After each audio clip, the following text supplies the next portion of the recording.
ইংল্যান্ডকে হারিয়ে ১২ বছর পর ইউরোপের মুকুট স্পেনের। না, ফুটবল ঘরে ফিরল না এবারও, ফিরতে দিল না স্পেন। ইংল্যান্ডের ৫৮ বছরের অপেক্ষা আরও বাড়িয়ে বার্লিনের অলিম্পিক স্টেডিয়াম ভাসল লাল উচ্ছ্বাসে। ২-১ গোলে ইউরোর ফাইনাল জিতে ১২ বছর পর আবারও ইউরোর মুকুট পেল স্পেন। স্পেনের নিকো উইলিয়ামস ও মিকেল ওয়াইসারসাবালের গোলের মাঝে ইংল্যান্ডের একমাত্র গোলটা কোল পালমারের। চতুর্থবারের মতো ইউরো চ্যাম্পিয়ন হলো স্প্যানিশরা। ৪বার মহাদেশে সেরা হওয়ার কীর্তি নেই ইউরোপের আর কোনো দলেরই।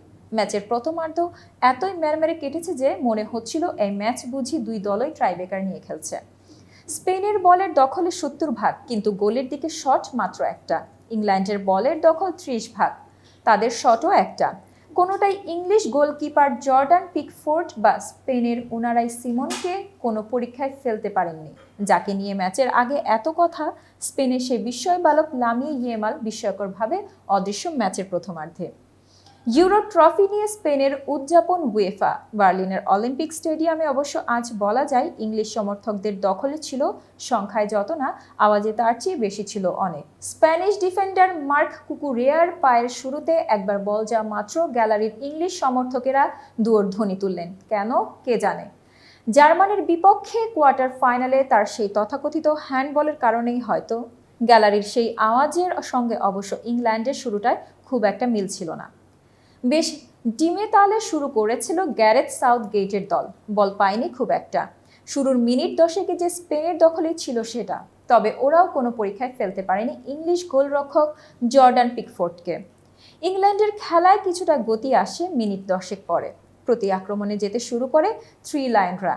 এমনই এক আক্রমণ থেকে ১৬ মিনিটের দিকে বুকায়ো সাকার বাড়ানো বল নিয়ে বক্সে ঢুকে ক্রস করেছিলেন কাইল ওয়াকার, কিন্তু সেটা কোনো ইংলিশ খেলোয়াড়ের পায়ে যাওয়ার আগেই কুকুরেয়া বিপদমুক্ত করেন কর্নারের বিনিময়ে। ২৮ মিনিটে স্পেনের কাছে একটা সুযোগ নিয়েছিলেন ফ্যাবিয়ান রুইস, কিন্তু তার শট ইংলিশ ডিফেন্ডার মার্ক গুয়েহির গায়ে লেগে দুর্বল হয়ে যাওয়ায় ধরতে পারেননি কোনো সমস্যায় পিকফোর্ডের।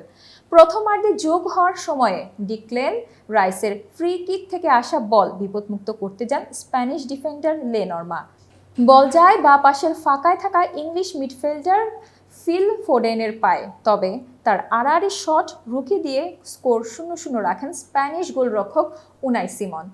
ভুল ভাঙল স্পেন, এবং সেটা বিরতির পর মাঠে নেমেই ভুল ভাঙালেন ইয়ামালই। প্রথমার্ধের পুরোটা সময় তাকে চোখে চোখে রেখেছিলেন লুক শ, দ্বিতীয়ার্ধের শুরুতে সেটার জন্য চোখের আড়াল করলেন ইয়ামালই নিজের সেই সুযোগটা। তার দুর্দান্ত পাস থেকে নিকো উইলিয়ামসকে গোলে স্পেনে এগিয়ে গেল ১-০ গোলে।